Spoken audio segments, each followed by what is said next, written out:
Buhari SXGF signatures forged to move $6.2 million from CBN, forensic expert says. Nigerian Labour Congress slashes minimum wage demand to $500,000 according to reports. Bandits invade Kaduna school, kidnap pupils. Well, let's take headlines outside Nigeria. In Liberia, the country's parliament has approved the creation of a war crimes tribunal.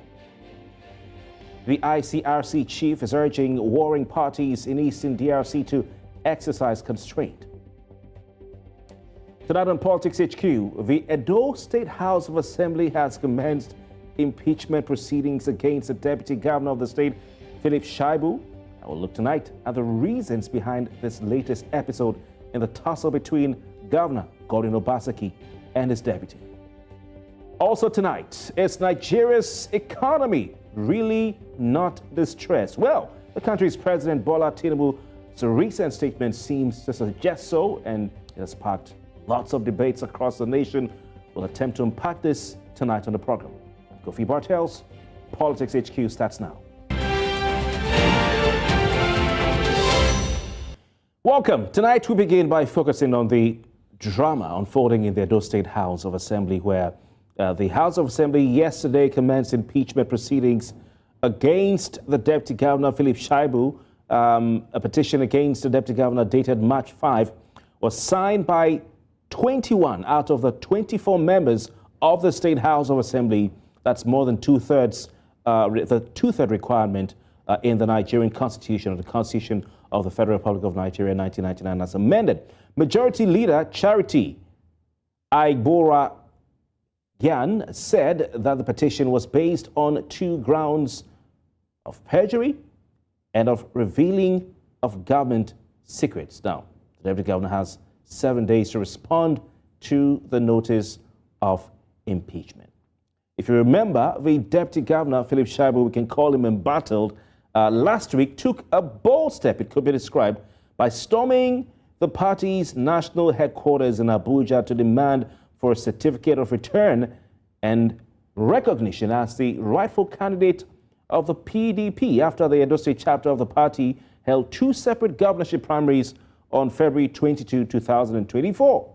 Now, Asue Igodalo, a businessman, emerged as the winner of the primary conducted at the Samuel Ogbemudia Stadium that was overseen by the party's National Working Committee. However, Deputy Governor Philip Shaibu held a parallel primary at his residence, and he was declared the winner with over 300 votes. Now, Shaibu argues that the official party primary was marred by irregularities and insists that he is the authentic PDP governorship candidate. Now, since announcing his intention to vie for the office of the governor of the state, Shaibu and his principal, Governor Godwin Obaseki, have engaged in a political battle. Now, earlier this week, reports had emerged claiming that the governor, Godwin Obaseki, may have convinced the Speaker of the Edo State House of Assembly, Honorable Blessing Agbebaku, to commence impeachment proceedings against Shaibu. Also, those reports said 12 of the lawmakers had already signed the impeachment notice. Today,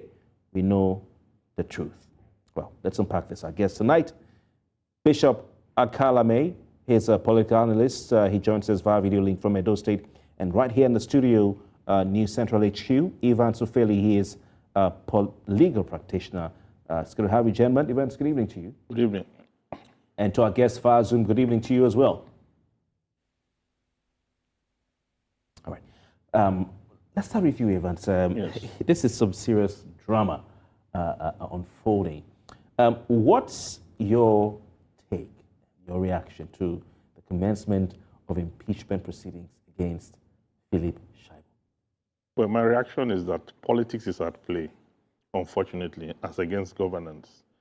You ask yourself, the Constitution in Section 188 talks about impeachment of a deputy governor.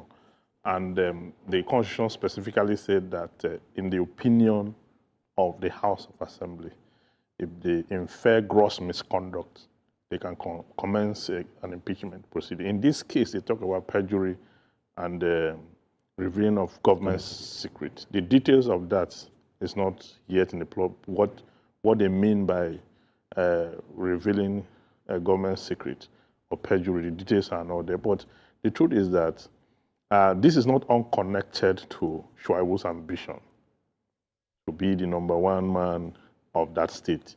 It is not. And it's unfortunate. It's unfortunate in the sense that we don't have an independent House of Assembly, not just in Edo State, across the nation. A House of Assembly that can easily be, swayed into taking such action. I'm not holding brief for Shaibu. He has his own issues.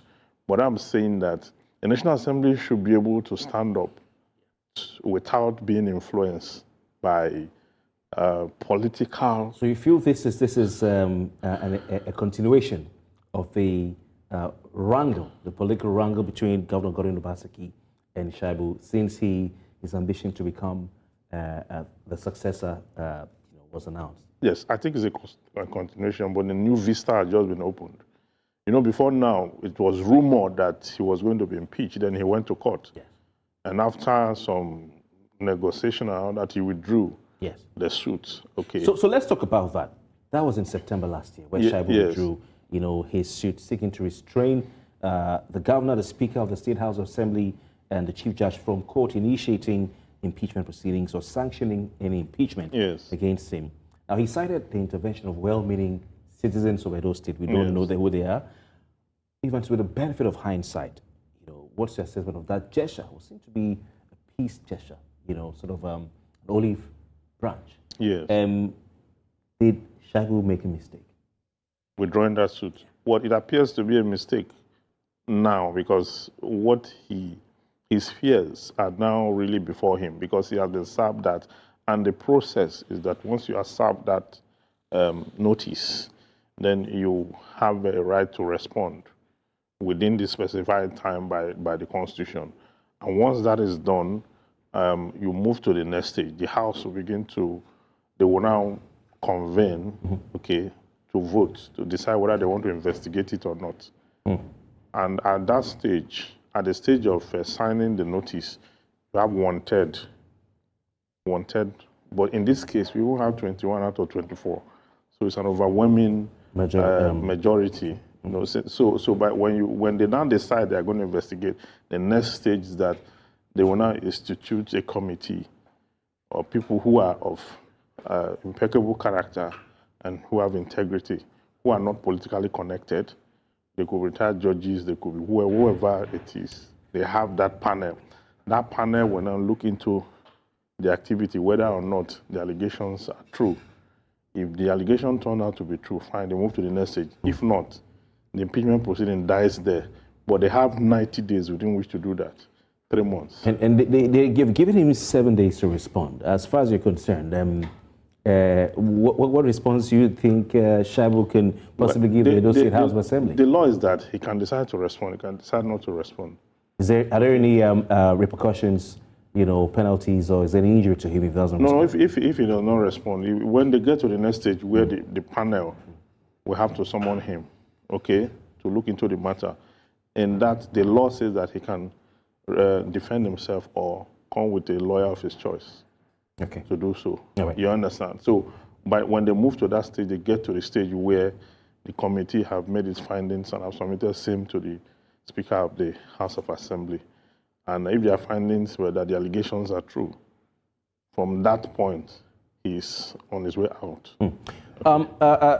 Being that this is a politically charged case, and you've said it's a case that is politically motivated. Very well. You've also taken us through the constitutional requirements for the impeachment of a governor or deputy governor of a state. Yes.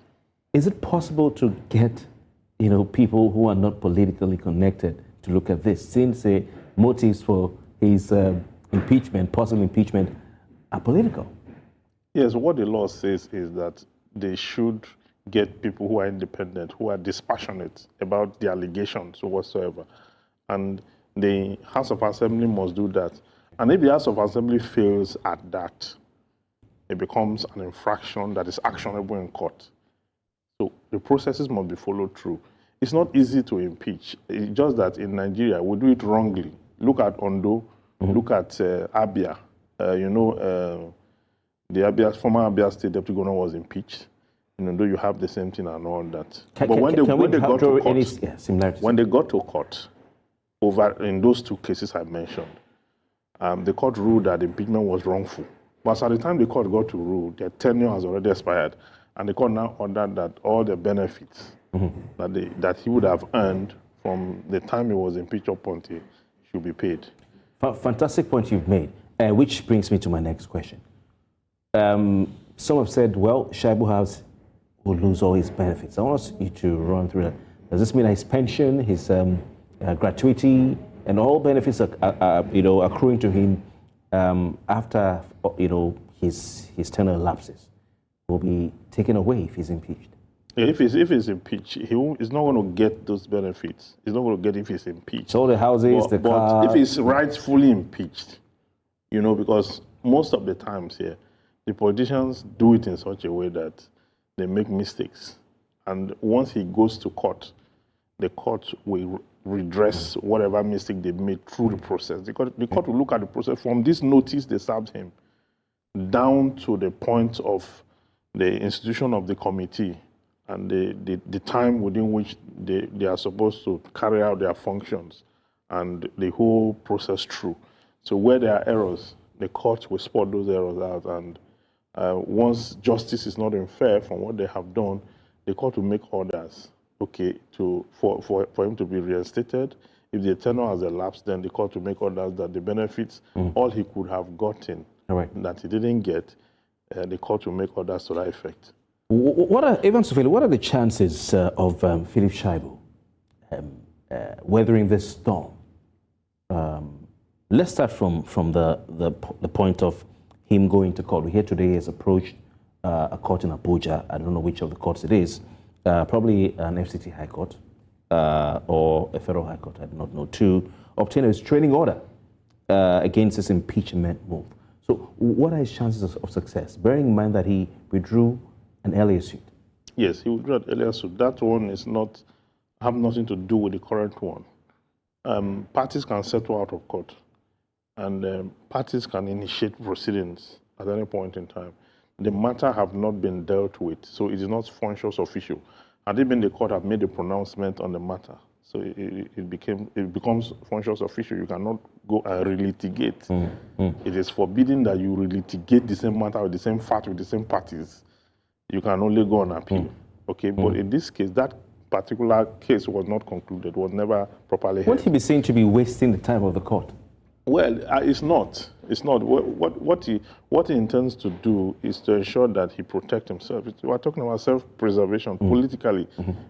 Every man, a man's right to swing his hands ends where another man's right to defend his nose begins. All right. So this won't be seen as wasting the time of the court. You came to court last year, September. You wasted the time, you started processes, and the hearing started, and then you withdrew, and you're coming back again for the same matter? Well, the adverse party will raise that issue. Because they will raise it to mean there's an abuse of court process. So asking for a strikeout? Yeah, they will use that to ask for whatever it is they will use it definitely against him. But it shouldn't be deterred, because the truth is that in politics, you have to fight through. Nobody will allow you to become number one man of a state without you paying the price or going through what it takes to do that. Except you are maybe Simfubara who got you on the platter of gold.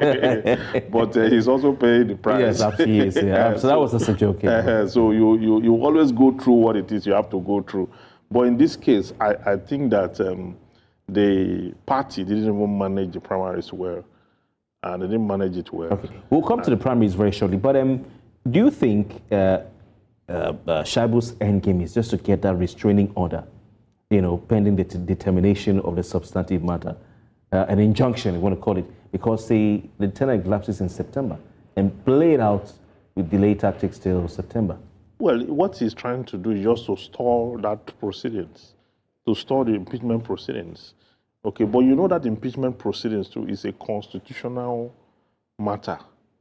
The law empowered the House of Assembly to commence such proceedings if, in their opinion, if you look at Section 188 of the 1999 Constitutional Amendment, you see, the misconduct is not in the opinion of the public. In in the context of that section. It's in the opinion of the House of Assembly. That is why their opinion is subject to review by a committee. Right. So that committee can fault. In fact, these impeachment proceedings can end at that committee. Not even before the committee. It can even end at the point of vote of the entire members, where they want to decide whether they're investigating or not. After the committee or not? No, before the committee. Okay. Before the committee, the entire House can decide they don't want to proceed. They will vote if they want to investigate it or not. Right, it's fantastic. when they pass that that they get to the committee stage. Right. The committee will look at it within 3 months, 90 days. Right. And then from there, it snowballs to the other process. So we have a number of legislative checks and balances. A lot rigorous of proceedings. And in those proceedings, you must not get it wrong. Wow, because look at the few cases we've had impeachment. Okay, even the court had, please hold it. We'll come back to those. What you want to say after. Now we have to go for a commercial break, and when we return, we'll continue the conversation. Please stay with us.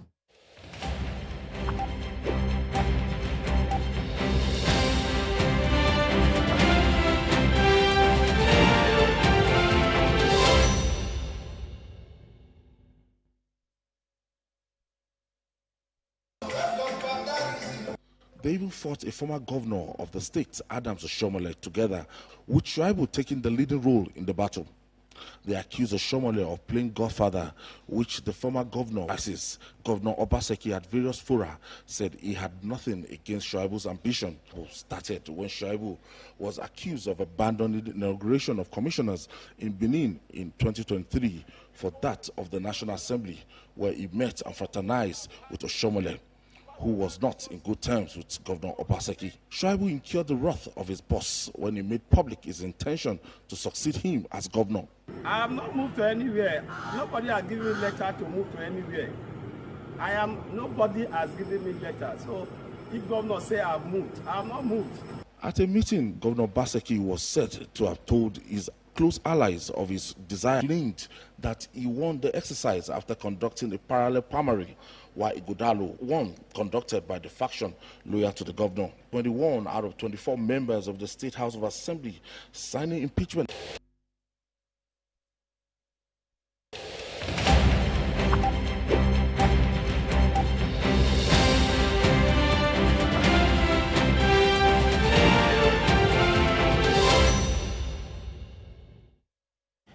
Welcome back. It's still Politics HQ right here on News Central Television. I'm Kofi Bartels. Of course, we're still looking at the unfolding situation in the politics of Edo State. September 2024, the voters in Edo State will be tripping out to choose the next governor to succeed the incumbent Governor Godwin Obaseki of the People's Democratic Party. He was in the All Progressives Congress and switched to the PDNP, as they call it. My guest tonight is a lawyer or legal practitioner. Ivan Ufeli is with me right here in our studios at News Central HQ. And of course, we're looking at this situation. Ivan, you talked about you were making a point about the experiences from previous impeachment cases. Yes, so yes. Most of the cases where we had the House of Assemblies of some states have successfully impeached, deputy governors. We've seen where the court have made orders that errors were made, the processes were not followed through as, stated by the Constitution, and some redress, were made to ensure that the injury that was suffered by these deputy governors, the court have looked for a way to recompense them by virtue of, and then to nullify the impeachment. Okay. So on record, it should not be on record that they were impeached as a result of gross misconduct. Okay. But that the House of Assembly, did not follow through the process as stated by the Constitution. This word called gross misconduct is quite ambiguous, It's politically ambiguous, speaking. Yes. But let's look at, some of these. So in your opinion, does he have a good chance of stalling this process, since you're saying that is the end game, probably getting an injunction while, all this plays out? It depends on how he's able to manage his arguments before the court. And it depends, because when you are asking for a restraining order, you must prove why the court should do so. But the other part of it that makes it even difficult is that It does not lie in the power of the court Okay. to stop a House of Assembly from exercising its constitutional function. Tell us more about that. Yes, what I mean is that it's just like someone going to court, asking the court to stop the police from investigating or carrying out their function. I know that sometimes court Yes, court grants, yeah. especially when they infer malice. For instance, the perpetual injunction Yes. that former Governor of Edo State Yeah, has. yes. So when they infer malice, or when they infer that there's witch hunting, there is some level of animosity, such that if they are allowed, they will ground the other party to, if the court infers that, and if there are evidence to substantiate so, the court can do that. But ordinarily, the court is not supposed to stand in the way of the constitutional role of an institution. But if the institution have been influenced by third parties, or if the institution have left their primary function as a legislative arm, and they are now working as appendage of a governor to carry out instructions of a governor, if the court infers that, then the court might stall them. Some House of Assembly standing rules that I've had the privilege to see have a clause about non-interference with matters that are happen within the walls of the legislative chamber. Is that something that relates to this particular case?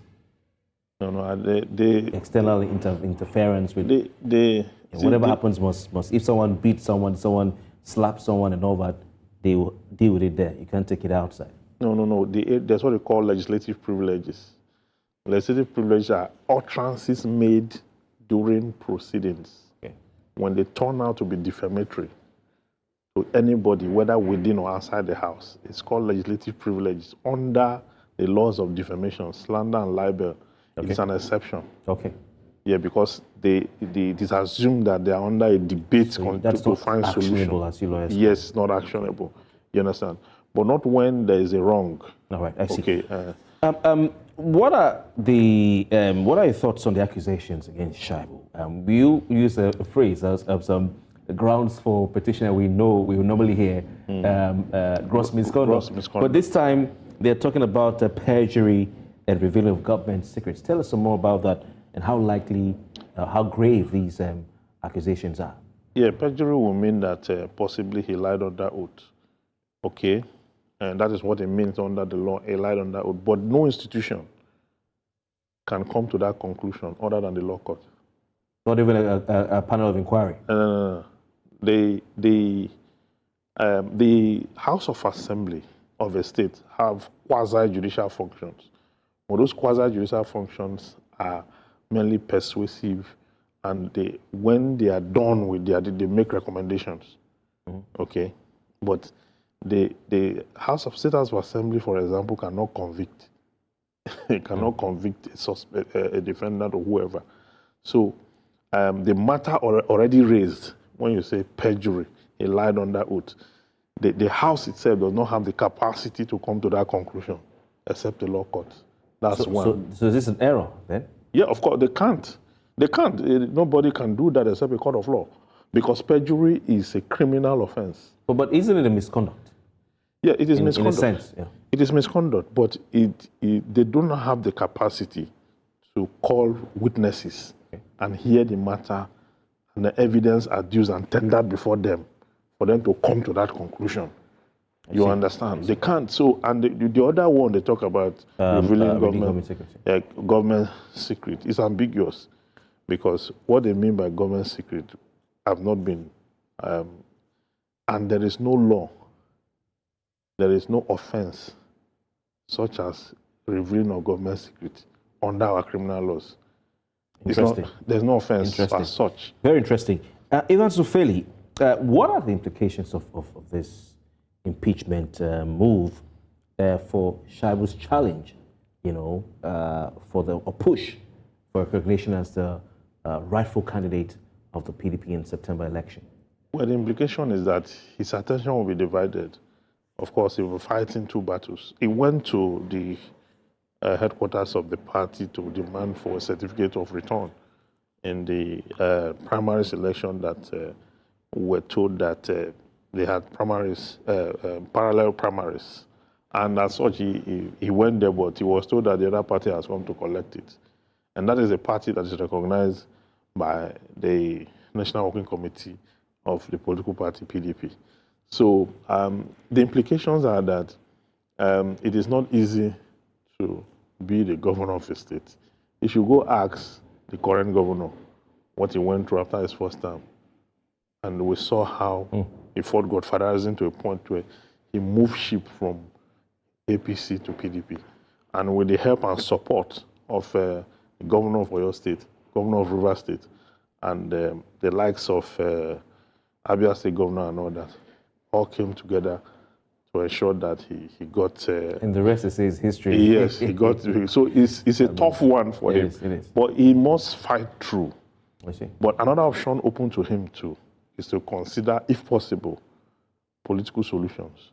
Right. Because I've been reeling out legal proceedings here. Our politicians know how to jump through all the legal proceedings, do the wrong thing, and expect time to work against the person they have unjustly treated, so that he will not be deputy governor again. And anytime they will now say go to court. All right. All right. And because they know that our court, it takes time to come by victory. We'll see how it plays out. It's going to cost Shaibu some money. A lot of money. Yes. You lawyers are on a roll. Eventually, thank you so very kindly for your time, for joining us tonight on Politics HQ. We'll be right back with more on this station, of course, with more conversations right here. And of course, our President Tinubu says the economy, that's the Nigerian economy, is not in distress. We'll talk about that when we return. Stay with us.